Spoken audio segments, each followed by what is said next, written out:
Hi, everyone, and welcome to this live episode of Langerr at the Mic NHL Playoffs Edition.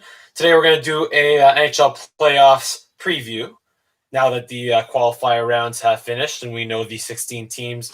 And puck drop is actually in less than an hour from now. So I want to do this live episode this afternoon, just previewing the matchups, and also I will share my bracket briefly, and stay tuned for a little bit later this afternoon, or maybe by tomorrow. I plan to do a more Montreal Canadiens specific NHL preview. So let's get right into it. So in the East, we have the Canadiens against the Philadelphia Flyers, of course. We have the Tampa Bay Lightning against the Columbus Blue Jackets. We have the Washington Capitals against the New York Islanders. We have the Boston Bruins against Carolina Hurricanes, and that rounds out the East. Out west, we have the Chicago Blackhawks against the Vegas Golden Knights. We have the Colorado Avalanche against the Arizona Coyotes. We have the Flames against the Dallas Stars, the Vancouver Canucks against the St. Louis Blues, and those are your matchups. So let's get right into it. Again, I'm going to start with I'm going to do a more generic breakdown of the matchups, and again, share my bracket, but we'll do a bit of a more Habs-specific show tomorrow or later this afternoon, so stay tuned for that on my channel as well. Of course, if you like the content that I'm posting, then subscribe and like these videos for me. I would really appreciate that. But yeah, so let's start with the Canadiens against the Flyers very quickly.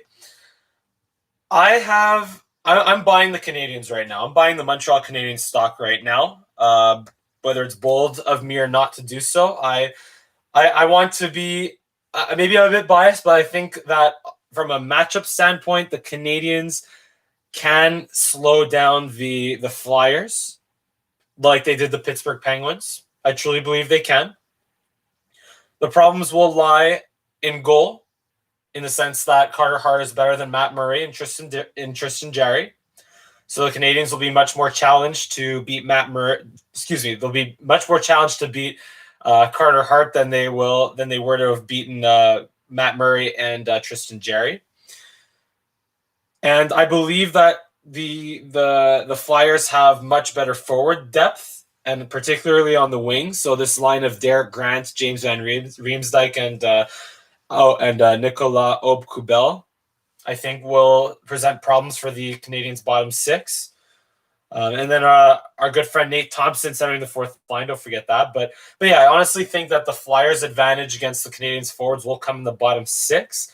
But if, from what we've seen from the Canadiens in the first round, that if Kotkaniemi and Suzuki keep playing at a high level and Philip Deneau does what Philip Deneau typically has been doing, Philip Deneau will likely draw the line of Couturier and Giroux and Farabi or Voracek if Voracek comes back.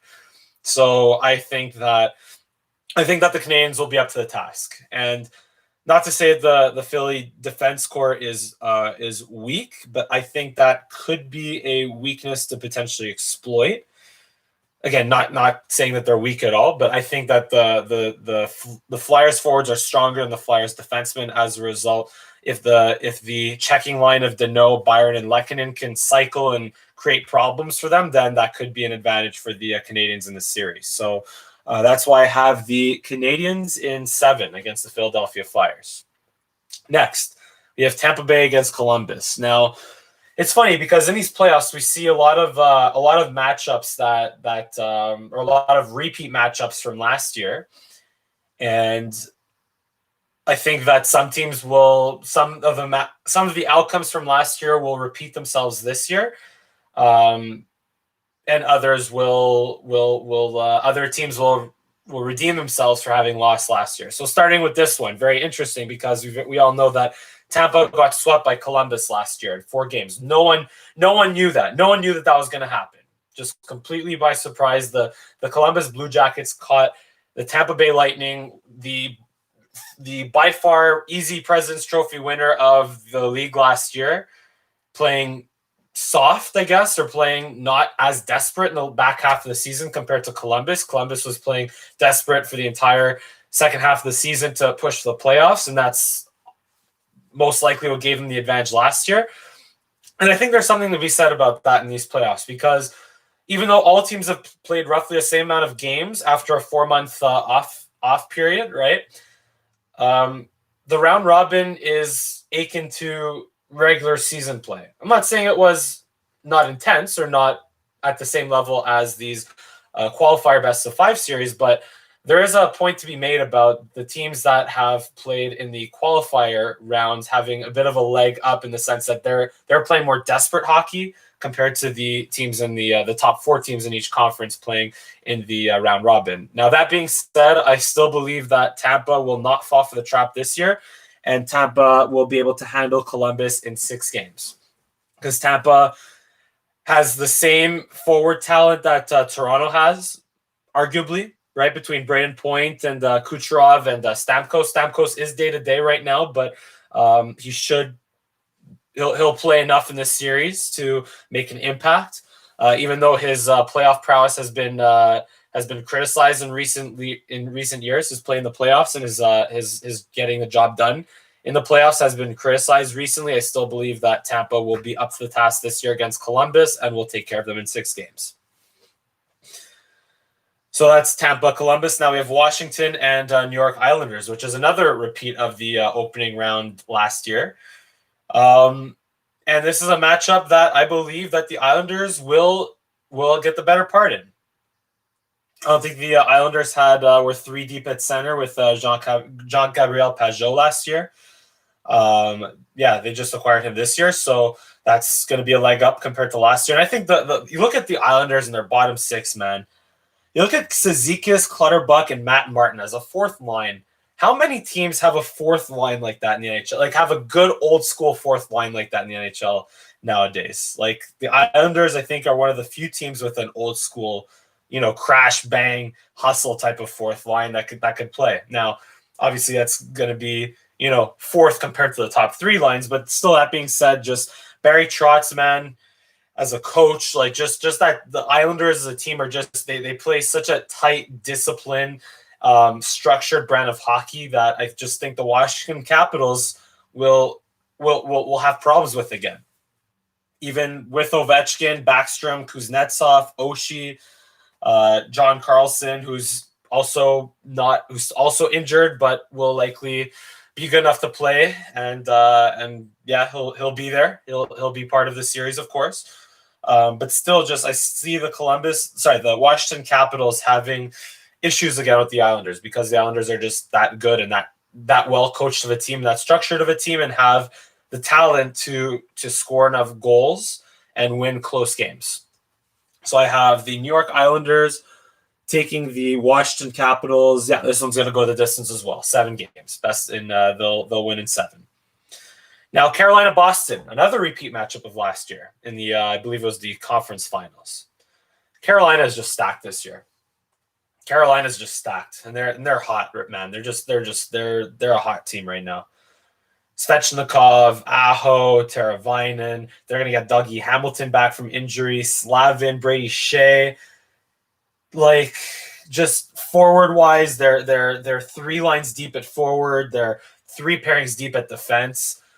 Boston had trouble in the round robin, and they're still essentially a 1-line team outside of David Krejci and Jake DeBrusk. Okay. They have okay depth at forward, but their D is, Chara's not getting any younger, and he has a lot of miles on him. Torrey Krug is still Torrey Krug, sure, but I don't know. I see Carolina taking care of Boston in this one. And I have Carolina winning in 6 games. So Carolina advances past Boston. That means your Eastern Conference winners are going to be Tampa, Montreal, Carolina, and the Islanders in my bracket. Now let's go to the West. First round of the West here. Just pulling out my notes. So Chicago, Vegas Golden Knights. Very intriguing series. Very, very intriguing series. I'd say this is the most interesting series in the Western Conference, in my opinion, because like I just said, I think this is going to be a case where you're going to see Chicago having beat Edmonton, flying high with their confidence, right? I see Chicago having that having been used to playing desperate hockey in the qualifier series versus Vegas, even though Vegas did earn the first seed, I think Chicago is going to surprise them here. I think Chicago is just you're going to see Corey Crawford continue playing at a high level. you're going to see the Hawks just contain the Golden Knights and just get the job done. Just because I think the Golden Knights are not going to be ready for it. They're again, nothing taken away from Vegas. Solid roster, Stanley Cup final appearance, and it took it took a bad penalty to have them blow a Game 7 series lead against the Sharks last year. But I see the Hawks taking care of business in this one. I see the Hawks being used to playing desperate hockey or elimination style hockey and taking advantage of the Golden Knights that way and surprising them. So I have the Hawks in 7. Hawks in 7. To what will be the surprise of many people, and I might be dead wrong on this one, but you know what? Hawks in 7. Calling it. Colorado, Arizona. Yeah, Arizona. Arizona is another team that just completely surprised the Nashville Predators, and just like Chicago and Montreal, arguably have no place in these playoffs, but they earned it. Just like Montreal and Chicago did, Arizona earned the playoff spot. And they're just, they're just like one of those annoying teams. They're just one of those annoying teams that you just like, you want to write off. They're like the Ottawa Senators, right? Like when the Ottawa Senators would make the playoffs and actually be good in the playoffs sometimes. Arizona Coyotes I equate them to the Ottawa Senators right now because they're just a team that you want to, like, you write off, like you don't think about very much, and you want to get rid of them. And honestly, like I had to almost remind myself who like what their lineup was like, and that's also kind of why I printed them out. Like, and they have some solid players, man. Like they have a solid blue line between Goligoski, Hjalmarsson, Jason Demers, and led by Oliver Ekman-Larsson. Like they have a solid top 4 defense. And then don't forget about Phil Kessel, Taylor Hall, Derek Stepan as a number 2 center. They have a balanced lineup, a well balanced lineup that isn't top heavy, but you can't write them off. And that being said, I'm going to write them off. I have Colorado in 5 because Colorado is just too good. Colorado's just too good. Plain and simple. McKinnon, Rantanen, Kadri, Landeskog, Makar, Eric Johnson on defense. They're Colorado, just spoiler, I won't even say Colorado will be too good for Arizona, and we'll get rid of we'll eliminate the Coyotes from these playoffs. Put them in their place, I guess. Anyway, carrying on. Dallas, Calgary. Dallas Stars, Calgary Flames. I have Dallas in 6 games. Dallas Stars in 6 games against Calgary.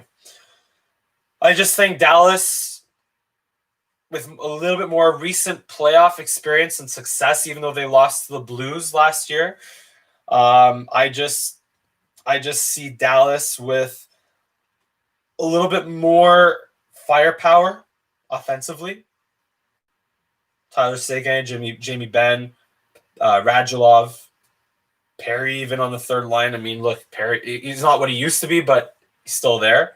Defensively, Miro Heiskanen, Klingberg, maybe not so much Alexiak, but I see Dallas as a very as a top heavy but also solid roster. Obviously, Flames have Monahan, Gaudreau, Tkachuk. Tkachuk's going to be a pain in the butt for the Stars, of course. Matthew Tkachuk will be. But I don't know, just something about the Flames and Cam Talbot. Cam Talbot, sure, like he played really well in the series against Winnipeg, but I think Dallas has the leg up from a goaltending standpoint. And I just see I just don't really trust Calgary in the playoffs. Just something about their recent history in my gut just tells me not to trust Calgary in these playoffs. So I have the Dallas Stars winning this series. I believe I have them winning it in 6 games. Dallas Stars in 6 against Calgary. Next, we have the Canucks against the St. Louis Blues. One second. I'm actually just researching something. I'm sorry I'm doing this live, but just wanted to confirm something that I wanted to make sure of. And also something I forgot to mention in the Knights and Blackhawks series. Going to be interesting to see if Langerr keeps the net or Fleury comes back. Because like I said, in a situation where the Hawks upset the Golden Knights in 7 games, if like by some, again, magic that happens, then does that mean Leonard's playing every game for Vegas, or does Fleury come back in there? Something to think about. So again, we have Vancouver and St. Louis.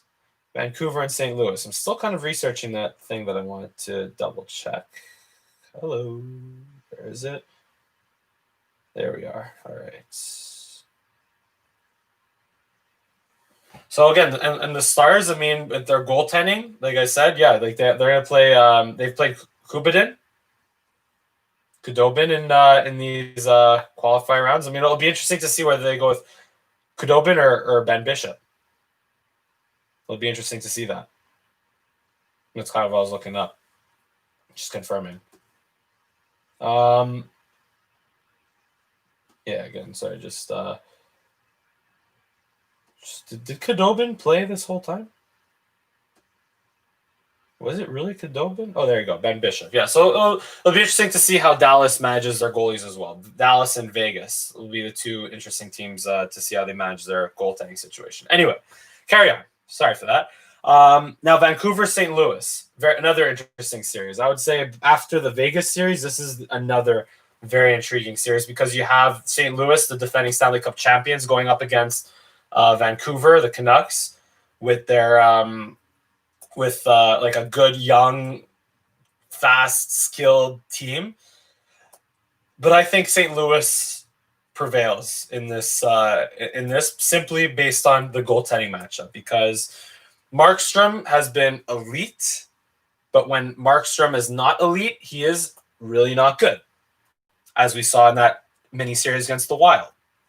So I would say that, like, for let's say if Markstrom is elite in 3 games, that means that he's not giving up more than 1 or 2 goals. But the other games, who knows? And I would say the Blues, with their having been the Stanley Cup champions or defending Stanley Cup champions, will take advantage of the inexperience of inconsistent goaltending of Jacob Markstrom, and will have the leg up on the Canucks, and they'll win in 6 games. So to recap, we have Hawks in 7 against the Knights. We have the Avalanche against the Coyotes in 5. We have the Stars against the Flames in 6. We have the Blues over the Canucks in 6. That's in the West. Now in the East, we have Habs magically against the Flyers in 7. We have the Lightning in 6 against Columbus. We have the Islanders in 7 against Washington, and the Hurricanes in 6 against Boston. Now, second round. Tampa, Montreal. I think the magic stops here for the Habs just because Tampa's just that good. Tampa's just too good, and they're going to figure it out this year because they can only be bad in the playoffs for so long. Look at Washington. Eventually, they figure it out too. So I think Tampa, also having had the slight leg up in regular season matchups over the Canadiens in recent years, Tampa in, let's call it 5 or 6 against Montreal in the second round. Now here, Carolina Islanders. Whew, this would be a fun series in the second round if this happens. This is another repeat matchup from the second round last year. And I'd say Carolina will get the leg up again on the Islanders just because, again, Carolina's just way too, they're structured, well coached, but they just like the Islanders, but Carolina has a little bit more skill than the Islanders do. So I would say that prevails in a series in the second round between the Islanders and Hurricanes. Give me the Islanders in that series. So out east, we have Tampa and Carolina is your conference final. Out west, Colorado, Chicago, same thing like Montreal. The magic stops there for Chicago because Colorado just too good. They have, like, again, McKinnon, Rantanen, like they're going to be huge difference makers. Makar, Eric Johnson, like they're going to be good. Colorado's a force to reckon with in the West, and I think that they advance again to the conference finals like last year and maybe even further. So I have Colorado again, let's say 5 or 6 games against Chicago. And Dallas St. Louis, another repeat from last year. And you know what? This time I say Dallas comes up with gets the upper hand this time because I think this is where maybe the mileage on St. Louis gets to them a little bit because, as we've seen sometimes with defending Stanley Cup champions, they'll either go maybe on another run or if they run into a good team, or even maybe a younger or a faster, just less, like, more fresh team. That's what I was looking for. More of a fresh team. Then that could be a problem for, for recent Stanley Cup or defending Stanley Cup champions in the past. So again, I think the mileage gets to St. Louis here, and they just, Dallas is too much for them. So I have Dallas beating St. Louis and advancing to the conference final. So your conference final in the East, Tampa, Carolina. In the West is Colorado, Dallas. And then Tampa, Carolina. You know what? I say Tampa. They figure it out so far, but not anymore, because Carolina is just that good. So Carolina will have the answers for Tampa. Carolina will be the Columbus or the kryptonite to Tampa this year that Columbus was last year. And I think Carolina will advance the Stanley Cup final. And in the West, I think it's going to be Colorado, because just Colorado, again, as I've mentioned, their roster too strong, and I think they improve from their Western Conference final trip last year. So your Stanley Cup final will be the Colorado Avalanche against the Carolina Hurricanes, and your 2020 Stanley Cup champions will be the Colorado Avalanche. Colorado Avalanche, because it's their time. It's their time. They're a force, again, still they're a force to reckon with in the West. And I think that's just going to be a little too much for Carolina to handle. And as a result, Colorado Avalanche will be your Stanley Cup champions in 2020. And yeah, this has been a live episode of Langerr at the Mic. If you enjoyed my, if you enjoy my takes, or if you just want to laugh at me or whatever it is, I'm all for it. Subscribe to my channel, like my videos, and yeah, I didn't mean to have some dead air or dead air time there before, but yeah, just wanted to confirm my facts. And yeah, this has been an episode of Langerr at the Mic. Stay tuned for a more Habs-centric playoff preview in their series against the Flyers. And yeah, go Habs go. Thanks for watching, and see you next time.